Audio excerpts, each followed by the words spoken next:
You know what's the worst about filming these videos, these what sold videos? Just sitting in silence for 40 minutes. I don't like it.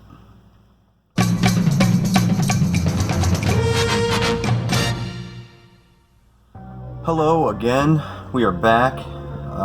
We're going to do a what sold video. I didn't get most of May. May is gone. You can't see the records on eBay anymore. I don't have these lovely little pictures to show you. We're gonna get the tail end of May, the 28th. May 28th through July 1st. This is all the sales between then. Might as well document them before they're all erased from history too. If you're new here, I take for granted a lot that, you know, someone stumbles on my channel and they see Milky and like all these little tidbits about things. They don't know what's happening and they're confused. I'm a part-time reseller. Aspirations of going full-time, but full-time just isn't in the cards for me right now. I buy low and sell high on eBay. I try to flip as many things as I can for a profit, and I like to stick. Typically, it used to be around the $50 profit margin. I've come down some in the run-up to trying to be full-time. I still like to stick in that high dollar range. So, yeah, if you like videos about a guy living his life and selling stuff on eBay, then subscribe and watch some more.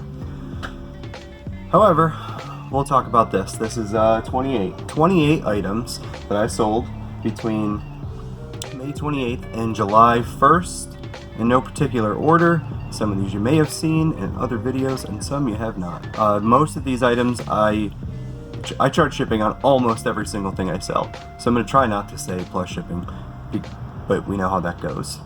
You can't help it. It just comes out. First item here is a group of 3 Care Bears. These are from the 20th anniversary line. They're like 2002, 2003. I paid $2 a piece for the Care Bears and was asking $56.77. I took a best offer of $50. That's what I'm going to do. I have it written down here so I don't have to pull up 400 screens. Alright, so great profit. $6 into $50, I'll take that all day. Sega Genesis Classic and an Atari Flashback. I already had the Genesis. I bought it and was very disappointed with it. I don't remember what I paid. I got it on clearance. But that was for me. And when I decided I didn't like it, I saw this Atari Flashback after Christmas. It was on clearance somewhere for like $10. So we'll say even if I'm in $20 on this, took a best offer on that of $50. So got my money back, made some profit, and got rid of the Genesis. Genesis doesn't translate very well to like a 55-inch screen. I didn't enjoy my Sega Genesis retro gaming console, so I sold it.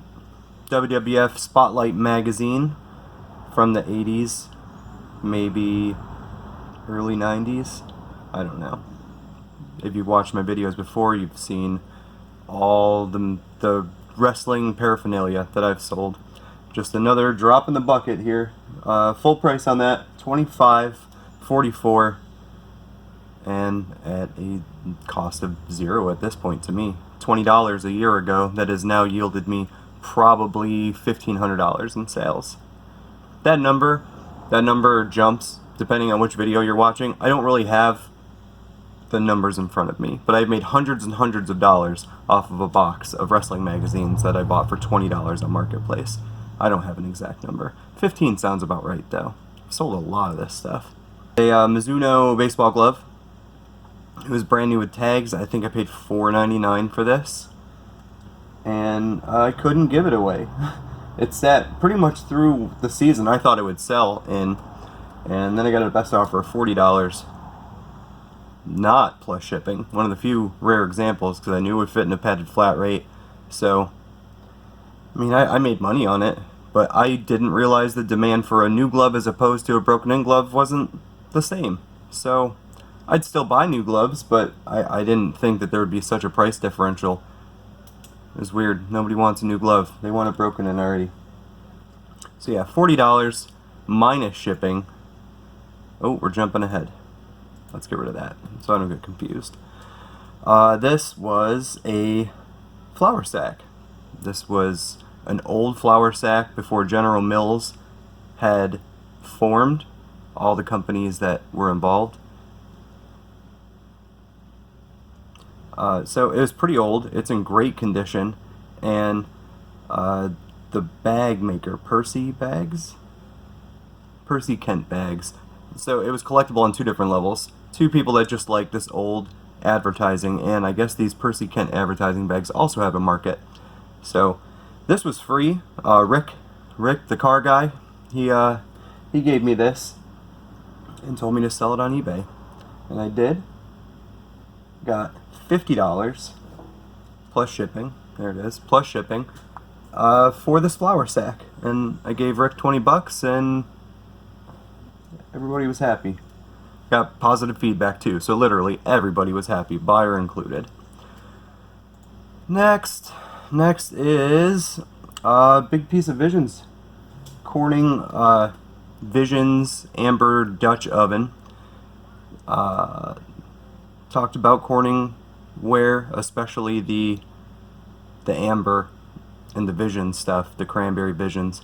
They used to sell well. They still sell alright. I mean, I can't imagine I paid more than $8-9 for that tops, and sold it for full price? Yes, full price, $40.77, and quite a bit to ship it.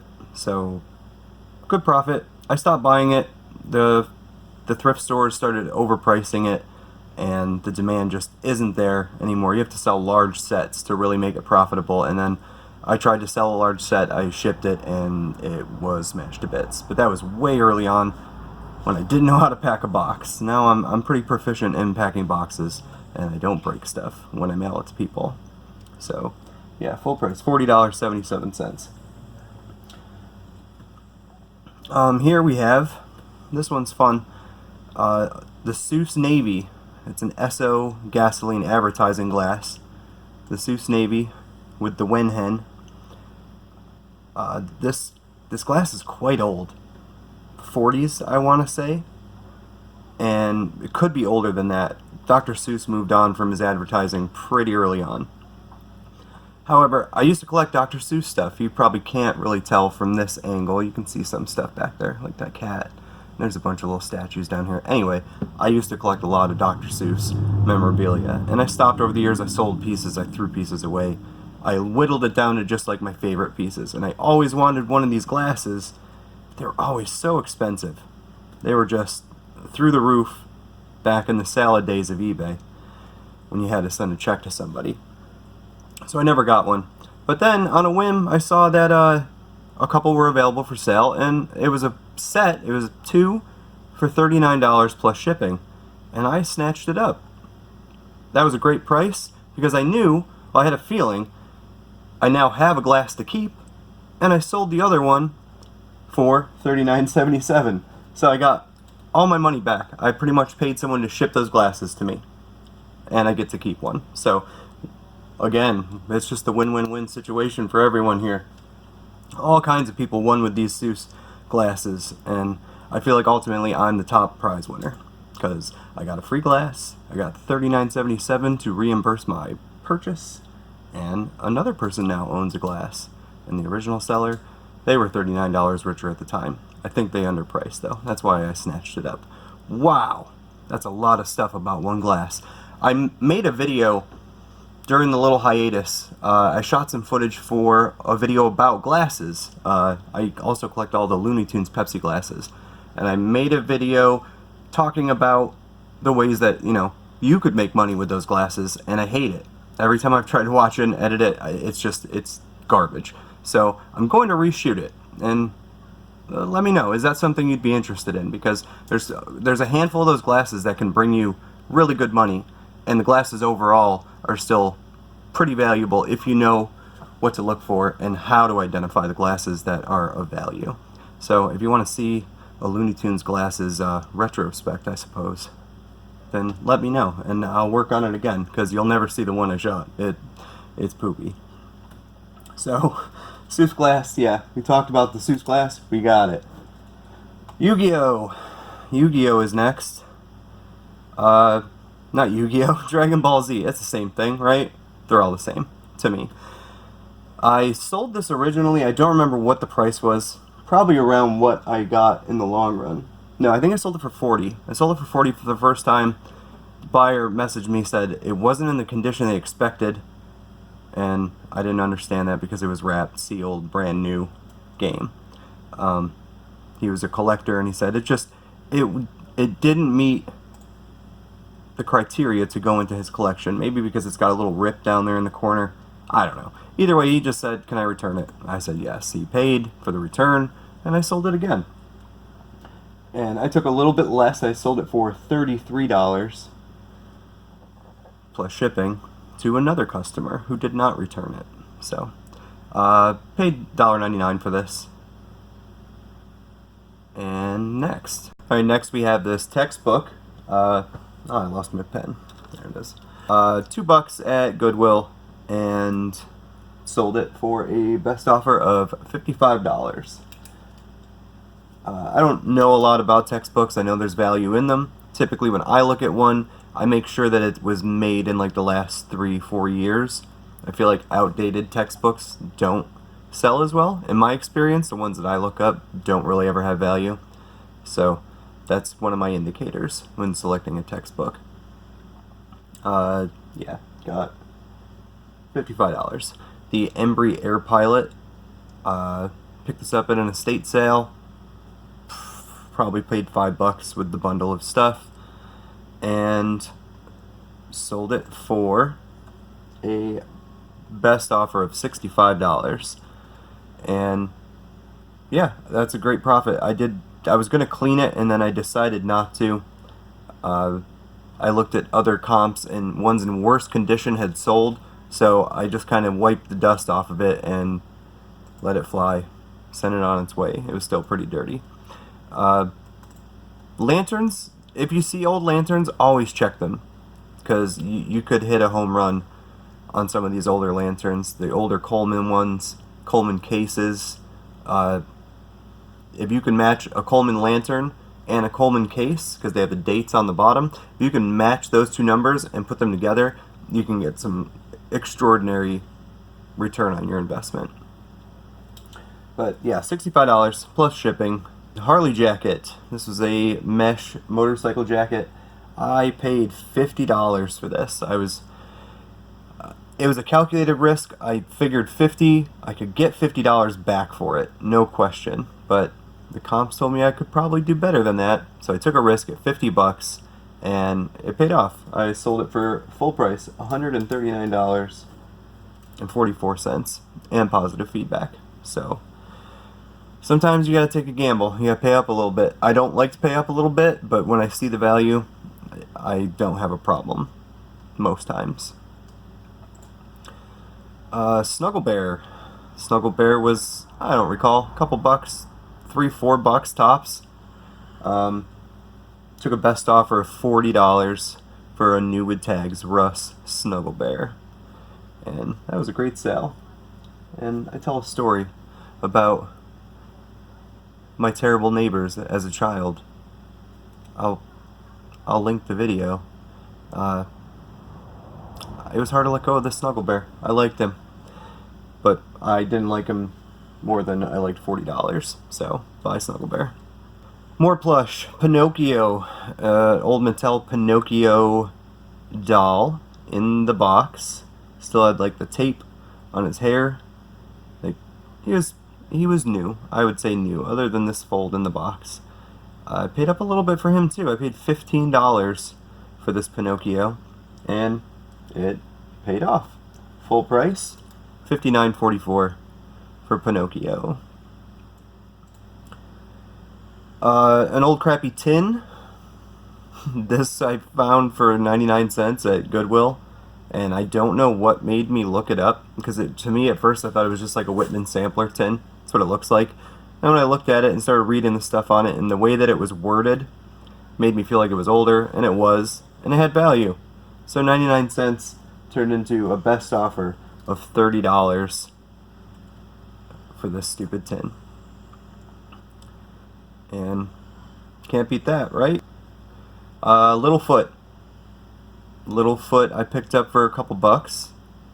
Don't recall where. Probably Red, White, and Blue or Goodwill, something of that extent. And the book I picked up at the Salvation Army Family Store, paired them together, and put them on eBay. I took a best offer of $31. So probably $5-6 into this, and got $31. These also came from Rick, some old books from the 1920s on carpentry and building. They were in fairly good condition for books of that age, and had them listed for $59.44. Took a best offer of $40 on the Audell's Carpentry and Builder's Guides. That one I did not give Rick a cut, because I haven't seen Rick since they sold, because I now work the opposite shift as him. And when he's awake, I'm asleep, and vice versa. But when I do run into him, he'll get his cut. Puzzle. It's a puzzle. And I sold it for $26. No. I sold it for a best offer of $18.50. I had it forever, and I was happy to get $18.50 for it. It sat for like a year. I don't like puzzles. They don't really sell that well for me.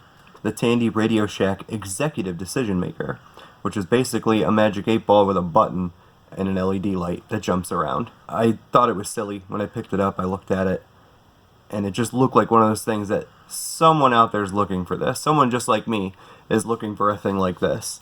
The same way I've been looking around for a Robbie the Robot coin bank. I need to own one of those.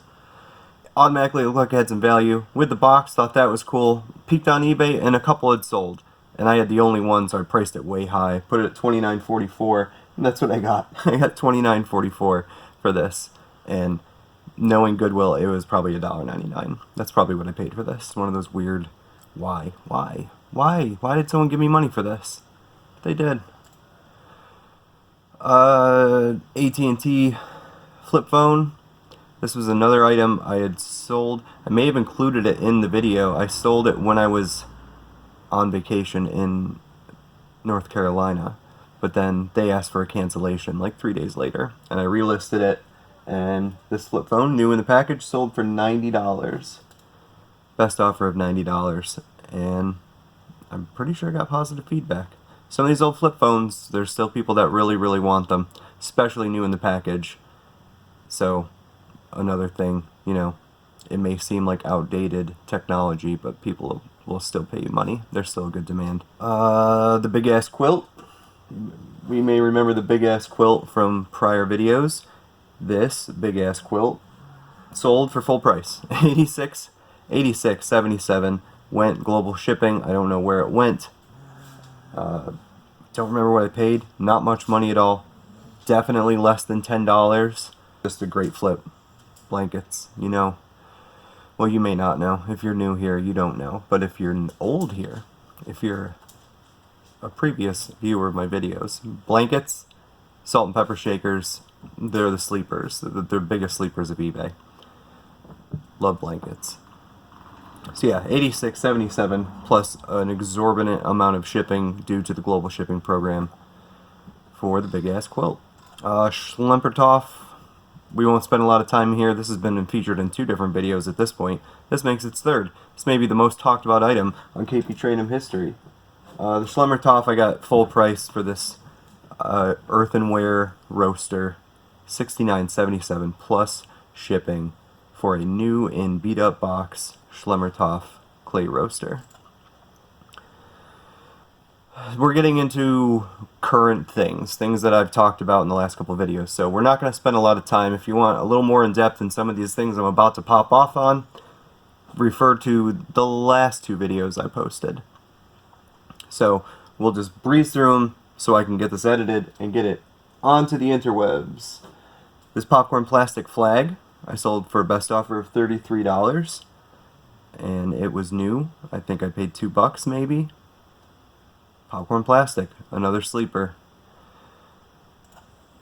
This Harley, we talked about the Harley in the last video. Got a best offer of $65 for this Franklin Mint Harley model.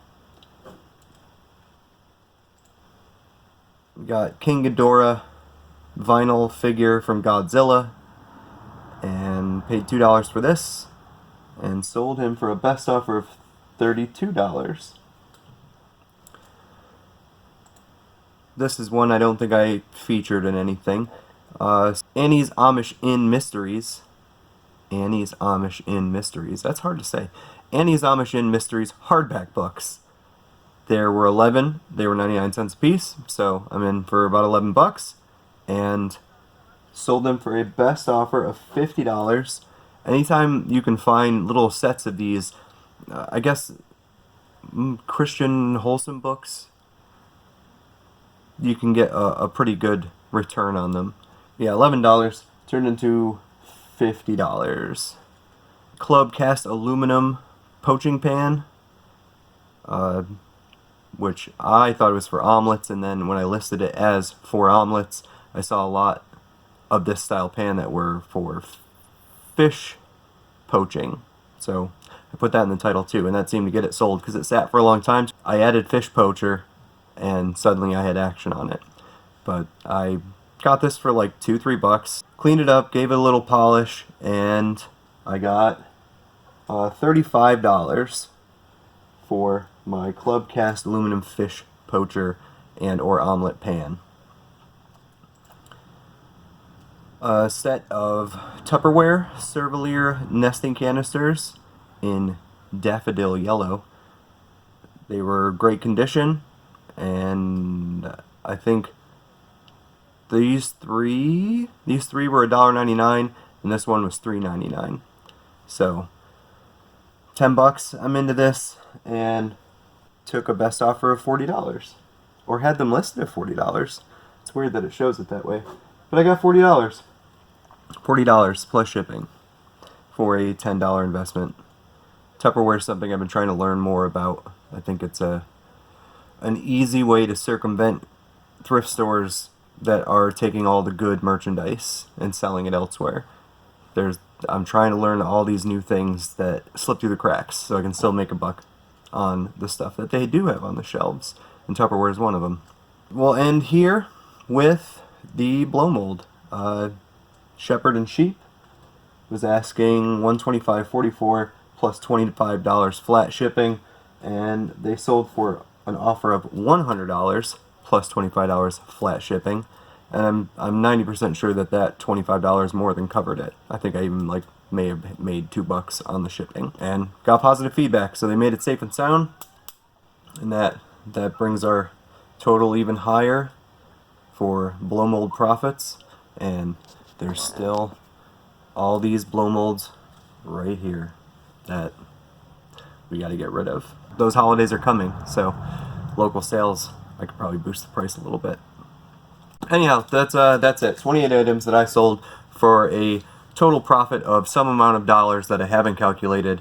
And yeah, I'll see you next time. Thanks for watching.